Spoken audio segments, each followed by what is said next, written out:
Welcome to Nobilis Erotica, the best science fiction and fantasy erotica anthology podcast in the known universe. This month's story, straight kinky infernal sex with a happy ending and a happy ending. This is episode 457. I am your host, Nobilis Reed. Before we start the story, I want to tell you about a special project I'm hoping to be able to do. This fall I am doing a two-part presentation of a terrific story Bernie Moises sent me. You may recall him as the author of this terrific tentacle sex story called Ink some time back. The thing is, this story features a huge orgy with 2 tentacle monsters and a bunch of humans. So in order to do it justice, I need to make it a full cast recording. And that's going to take a lot to produce, both in time and in money. So I'm asking you to help out making this amazing story come in. What I would like to see is for the pledges on the Patreon campaign to hit $300 by the end of July. If you haven't signed up before, head over to patreon.com/nobilis and pledge even just for $1. And if you're already pledging, think about bumping up your contribution for a month or two. It's a high target, but I think we can do it. And of course, you'll also get access to the Erotic Transformation serial I'm producing right now for supporters and to the podcast Discord. All right, let's get back to the show. The June Patron-funded story is Like a Bat Out of Hell. Our author, A.T. Lander, is an avid reader, gamer, and general nerd. She lives in Massachusetts, surrounded by half-knit socks and half-written stories. Someday she will finish them all. Someday. Our story is narrated by Vivienne Ferrari, one of my favorite narrators and a longtime friend of the podcast. You've heard her here before. She's back. This is going to be great. Here we go. Hell was horrible. Of course, it was supposed to be horrible for the damned souls trapped there. All the screaming and torture and everything else went with the territory, and every demon in the place seemed to love it. Every demon but Aerys. She hated the stink of sulfur, the baking heat of the lava pits, the sounds coming from the torture chambers. She wasn't squeamish per se, but she felt none of the sadistic joy her fellows clearly did at human suffering. She just wanted a cup of tea, a pretty dress, maybe some flowers, or a bath with lavender soap. She'd seen such things in the mortal realm on her brief visits, but could never have them in hell, never even speak of them. If Aerys's inner softness, her dislike for killing and desire for comfort was discovered, she would go from respected greater demon to some prince's weakling torture toy. So, Aerys pretended. She wore armor of leather and spikes, cackled as evilly as she could manage, and hoped every moment to get summoned to the mortal realm. She was usually just giving people money, power, or one less enemy to worry about, but it was still a break from the stink and the screams and the stress of faking her own enjoyment. The latest summoning was powerful and precise, tugging Aerys from a flame-wreathed promenade and into a cool, candle-lit room. She breathed a soft sigh, smelling incense, dried herbs, ink and musty parchment, the sense of a wizard's workshop. Hopefully her summoner would want her for complex magical advice or killing someone on another continent, anything that would let her bask in this realm for a decent amount of time. Speaking of her summoner, he looked surprisingly young and handsome for one so skilled. He had long blonde hair in a messy ponytail, intense blue eyes, and high, regal cheekbones. Long, clever fingers held his arcane tome, and his frame was tall and slim. The wind of her appearance ruffled his floor-length robes and made the candles flicker, but he didn't even blink. She'd always had a thing for human men, but this one was so gorgeous it was unfair. "Demon Aerys of the 6th Circle," the wizard said in a ringing voice. "Hear me and obey my charge." I hear thee, mortal, she said, trying for haughty and powerful. Nobody would want to summon her if they found out who she really was. What is your will? He didn't answer immediately. Instead, he swept his gaze over her, cataloguing every inch of crimson skin, from her horns to her hooves. There was a command in his eyes, a confident power that made her tail twitch and throat go dry. She had never seen such eyes, power and command without cruelty behind it. What might such a man ask of her? Answer me this, and answer true, he said. Do you find me attractive? Aerys blinked at him, completely dropping her haughty demeanor in surprise. What? Do you find me attractive? He asked again. Yes, Aerys said, still confused.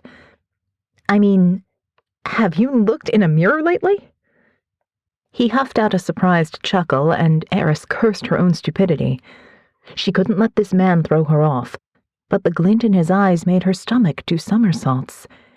If he was getting at what she thought he might be getting at...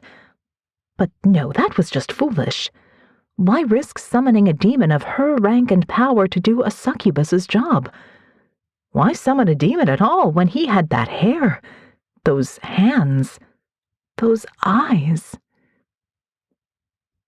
I have, he said, lip twitching in a faint smile.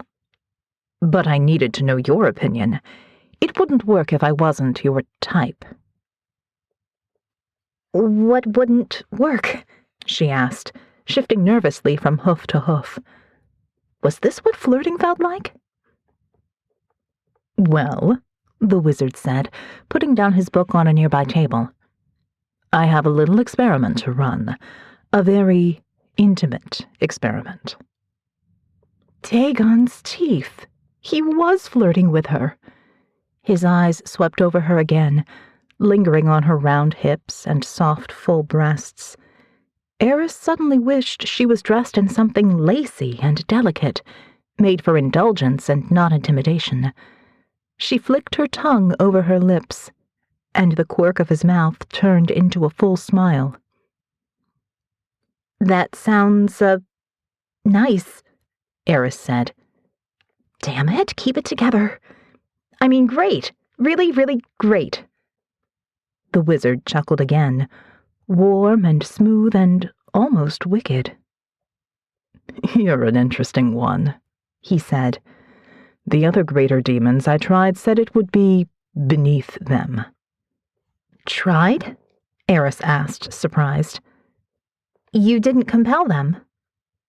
I need a subject who's enjoying herself, he said. Someone who wants it. Wants me. Oh, she said, blinking.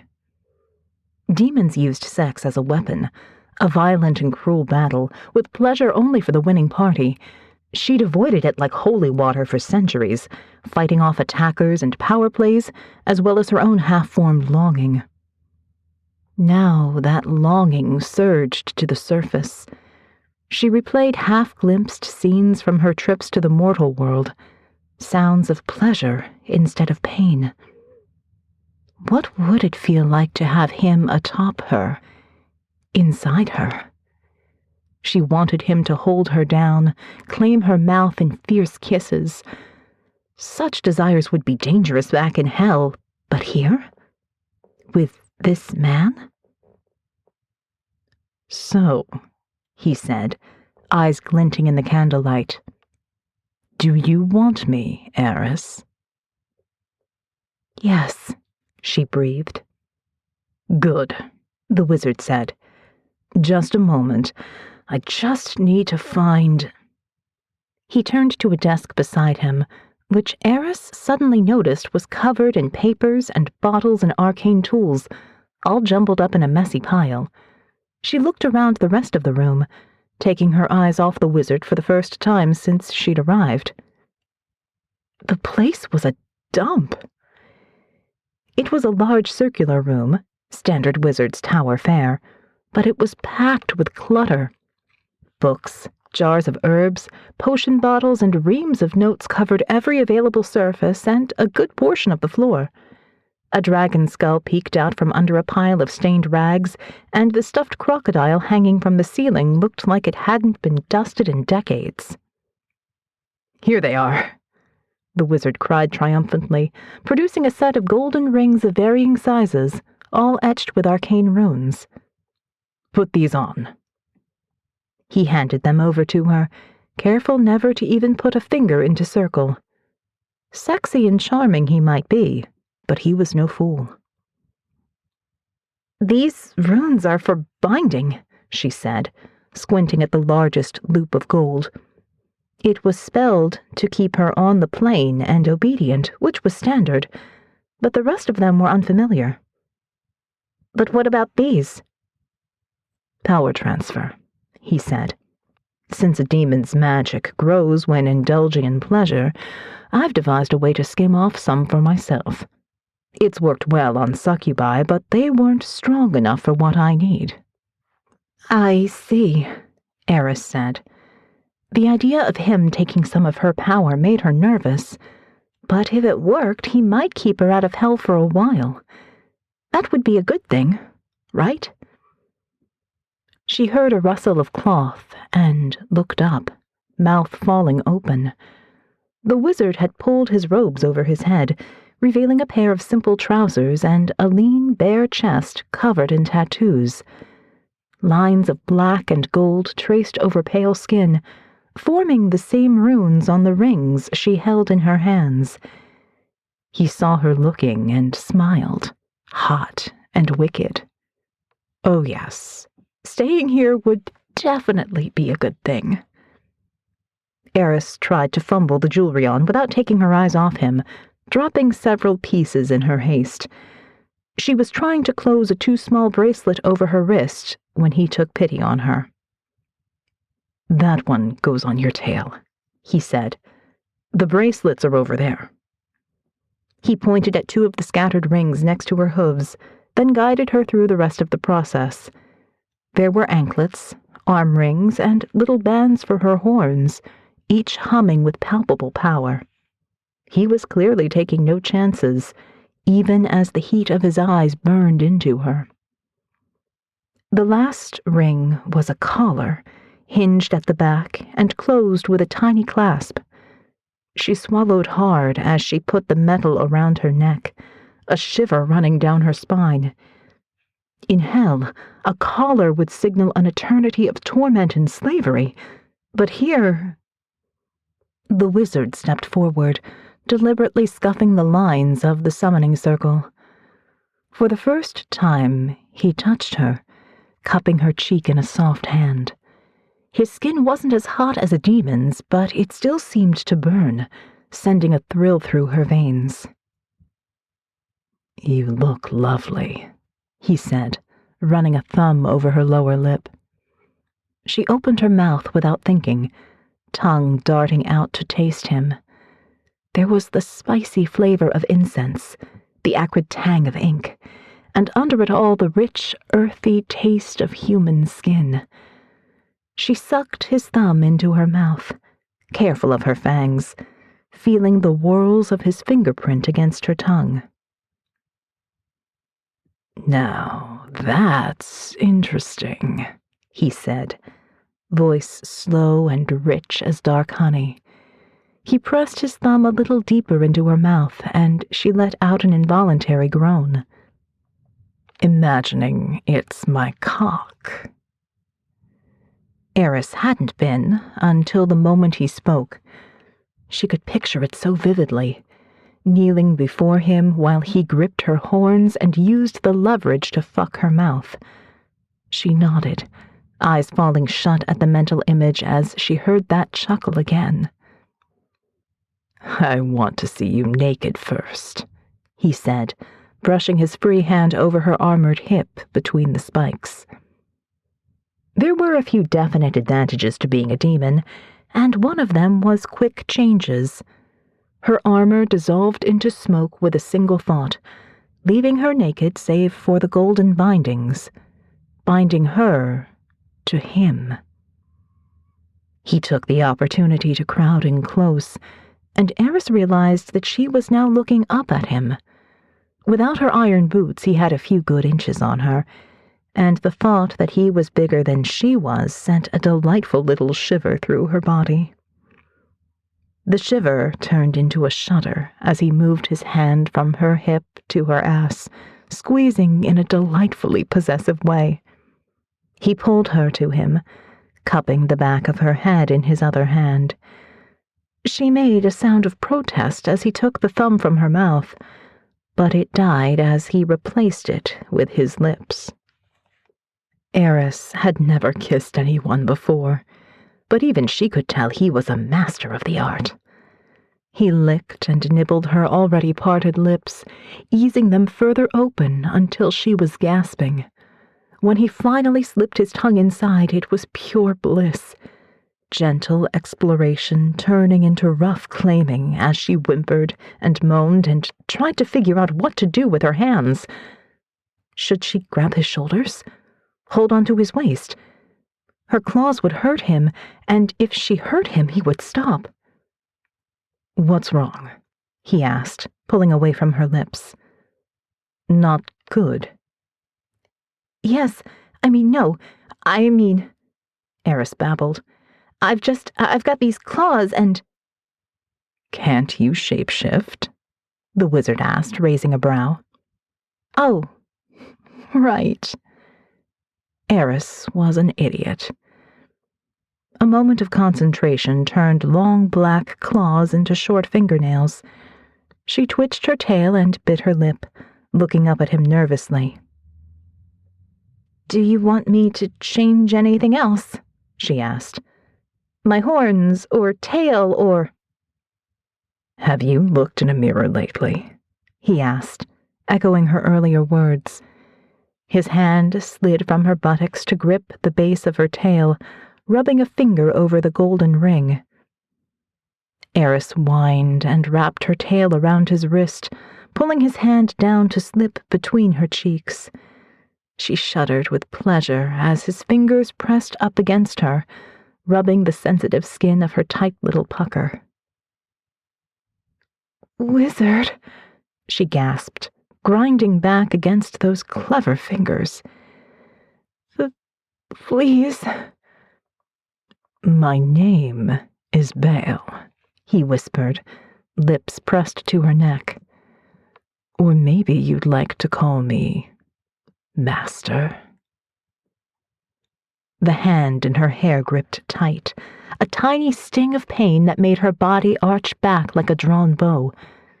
She gasped, baring her throat to him and clutching his shoulders with shaking hands. She could feel his erection pressed up against her belly, hot skin tenting the fabric. Yes, she whimpered. "Yes, Master." "Good girl," Bale said, dragging his tongue over where skin met the metal of her collar. "Such a good, sweet little demon." The words sent a thrill through Aerys, making her buck up against him. The thought of serving back in hell would be a nightmare, but here it was a dream. Suddenly, the hand on her ass tugged upward. She held on with her tail for a second, but a warning nip on her throat made her release it. Everything had felt good so far. She just had to trust him.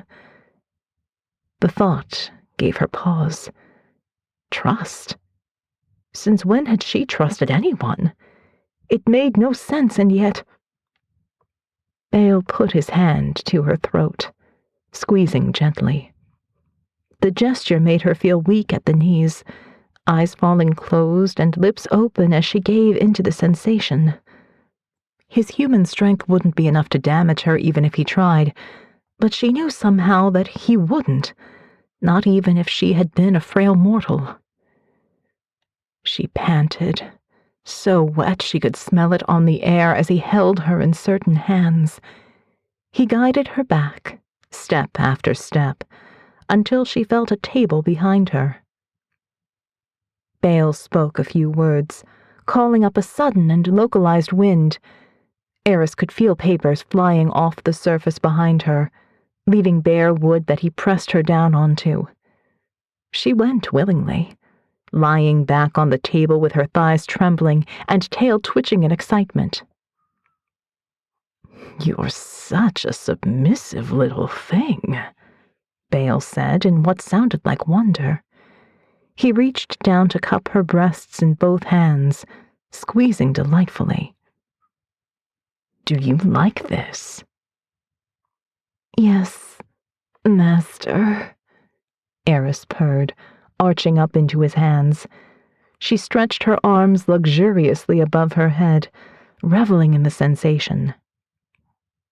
"And this?" Bale asked. The demon was about to ask what he meant when he spoke a word of command, and her wrists snapped together. The binding bracelets clung to each other like magnets, the jewelry acting like a pair of manacles. Yes, she panted, unable to put words together. Oh, please." "I love it when you beg," he said. He ground his covered cock up against her soaking pussy, making the world nearly go white. "Master," Aerys whined, bucking her hips up against him. Master! "You want my cock?" Bale purred. "You want me in you?" Aerys nodded violently, pressing her breasts up into his hands. This is what she'd wanted for so long, never dreamed she would really have. Then Bale pulled away, making her whine in protest. Aerys hoped that he would reach for his belt, finally bare that cock and plunge it into her, but instead he just gave her one of those wicked smiles. "This is an experiment, remember?" Bale said. "I need to draw this out, see just how much pleasure I can wring from you. Then, if you're a very good girl, I'll let you have my cock as a reward." "Yes, master," Aerys whispered. Bale went to grab a chair, relocating a pile of books in the process, then dragged it over to sit in front of her. He gripped her thighs in large, steady hands, pulling them apart to bare her center. "Look how wet you are," Bale whispered. He slid one finger into her, pumping slowly as she cried out. "Are you sure you're not a succubus in disguise?" Yes," Aerys gasped. "You're right," he said musingly. "Even succubi don't get this desperate for it."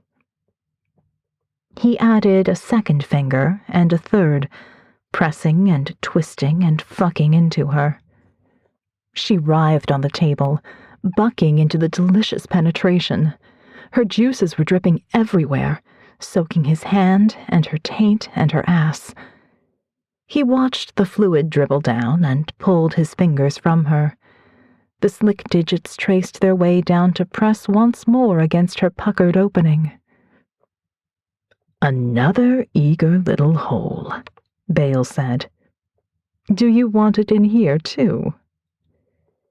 Aerys gasped out a yes, and then wailed when he pushed inside. Just one finger, but it felt huge and raw and wonderful, obliterating all thought that didn't concern her master and how he was claiming her. "Such a tight little ass," Bale whispered hoarsely. "I'm going to have to fuck this too, aren't I?" "Yes, master," Aerys cried. She pushed down against him as he added a second finger, spreading her open to take him. Her pussy, her ass, her mouth. She wanted him everywhere, wanted to drown in him and never come up for air. When she was open enough to take 3 fingers, Bale reached down to grab her tail. He slicked the twitching appendage with oil, running his tongue over the tip before pressing it against her twitching little pucker. "I'm going to fuck your pussy first," he told her, guiding the tip of her tail into her ass. "And human men need to rest between rounds. That means you need to keep this hole open until I'm ready to use it." "Yes, master," Aerys whimpered. She pushed her tail as deep inside herself as she could go, deeper even than his cock could probably reach. It felt so good, though, being opened up at his orders, making herself ready to be taken however he wanted her. When she was situated, Bale took a moment to trace a slick finger around her stretched-out rim before he took hold of her thighs again and pulled her towards the edge of the table. She bit her lip, her pussy empty and wanting and her ass so full, wondering what he was going to do next. Suddenly, Bale leaned forward and placed his lips around her clit, sucking hard. The sensation surged through Aerys's body, every muscle tensing like a bow. The pleasure that had been building and building erupted deep inside her as she screamed out her orgasm. "That's right," Bale said against her, the words almost a growl. "Again."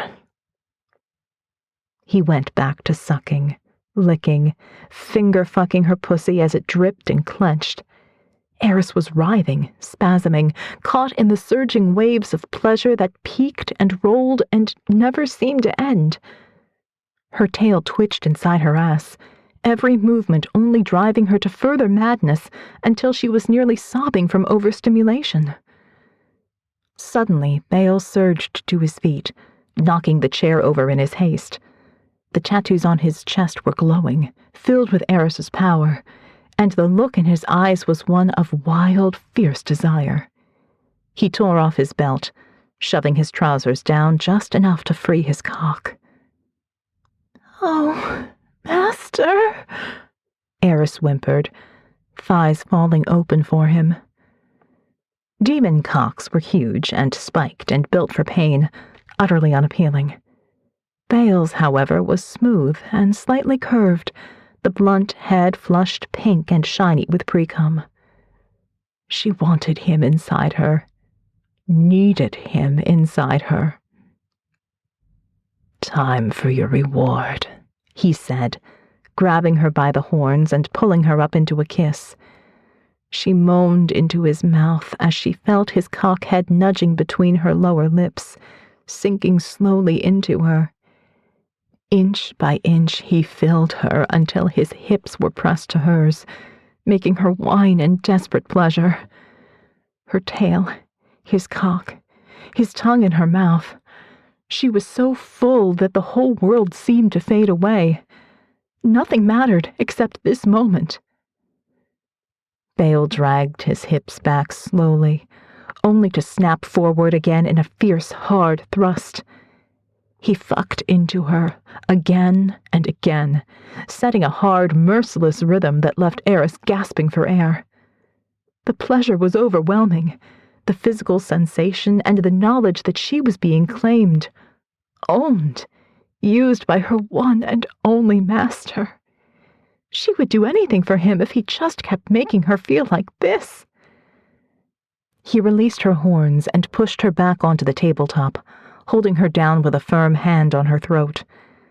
The other slipped between her trembling thighs, working her clit with rough strokes. "Come for me, Aerys," he commanded. "Come for your master." Aerys cried out, bucking against his grip as she came all over Bale's cock. The wizard cursed, his tattoos flaring brightly and eyes squeezing shut. He jerked once, twice, losing all rhythm as he poured his climax into her. They panted into the sudden stillness for a moment, the air full of the smell of sweat and sex. Aerys could feel his cock twitching and the hot cum he'd spilled inside her, filling her pussy so perfectly. Her tail wiggled a little, and Bale ground his still hard cock into her, making her wind. "Well, that's an interesting side effect," he purred, squeezing her throat just a little. "I guess you won't have to wait after all." What? Aerys began, but she never finished the thought.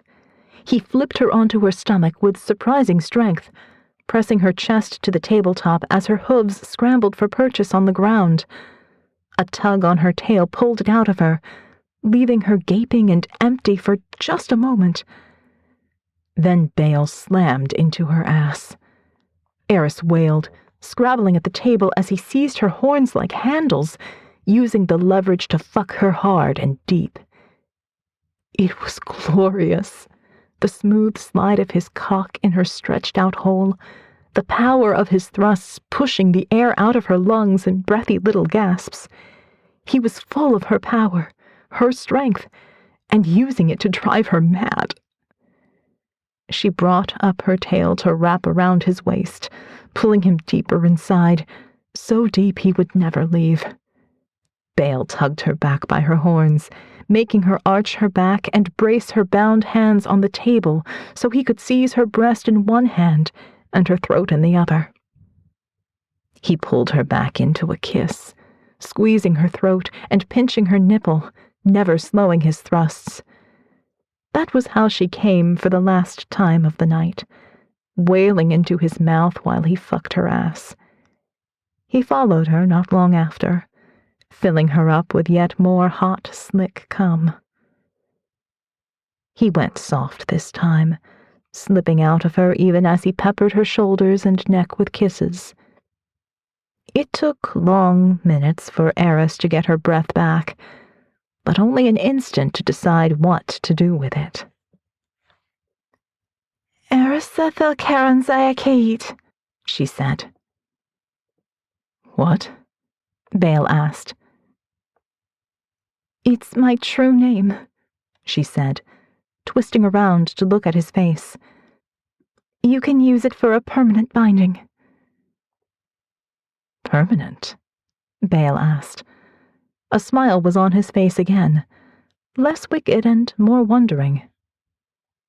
"So you want to be mine forever, sweet little demon?" "Yes, master," Aerys said. "Forever." 2 years later. Bale Silverblood, rising star of the Arcane Society and youngest ever member of the Circle of 12, locked the door behind him and hung up his cloak. It had been a long day of politicking, other wizards prying with various degrees of subtlety to learn the secret of his power. That secret was certainly close by. His slippers were by the door, freshly warmed, and the entry room was spotless. Little vases of lilacs sat on the end tables, and the air was full of the smell of baking and the sound of humming. Smiling, Bale strode into the kitchen and leaned against the doorframe. There was Aerys in her human disguise, wearing the cornflower blue dress she'd fallen in love with at the market last week. He admired the view as she bent over to draw a pie from the oven with her bare hands. "Aren't you a sight for sore eyes?" he chuckled. "Thank you, master," she replied brightly, placing the pie on the counter and grinning over her shoulder at Bale. She dropped the false form, her skin turning crimson and horns emerging from her hair. Her tail stood up and twitched like a happy cat's, lifting the skirt to give him a delightful view. Thank the gods she hated underwear. He crowded up behind her, wrapping his arms around her waist and pressing a kiss to her neck just above the collar. She made a happy little sound, snuggling back against him and resting her hands on his encircling arms. "Is that apple?" he asked, looking down at the steaming pie. She nodded, and he chuckled. "If you keep spoiling me like this, I won't fit in my robes anymore." But I like spoiling you, Master, Aerys said. She twisted in his arms, twining her own around his neck and her tail around his thigh. Her eyes glinted bright gold, sparkling with mischief. Maybe you just need a little more exercise. Maybe, Bale said. Would you help me with that? Her response was to kiss him, soft and yielding, drawing his tongue into her mouth. He pushed her back against the counter, deepening the kiss as she gasped and moaned, arching her body against him like she had 1,000 times. His hand went to her breast, cupping it through the soft linen of her dress. "The pie can wait," he said against her lips. "I have something sweeter in mind." And that's our story. If your desire for fantastic erotic audio fiction isn't sated, you can get more every month over on the Patreon campaign at patreon.com/nobilis. In addition to bonus fiction, you can get access to the Discord server, which is quickly becoming my favorite place to interact with patrons. And don't forget, we want to get up to $300 a month by the end of July. That will allow us to make this brilliant story by Bernie Moises. Patreon.com/nobilis. You're going to have to put that URL in because Patreon does not allow people to search for adult content. So, patreon.com/nobilis. There we go. You have been listening to the Nobilis Erotica podcast. Theme music is composed and performed by Mass Relay. This podcast is released under a Creative Commons Attribution, Non-Commercial, No Derivatives license. Until next time, listen hard.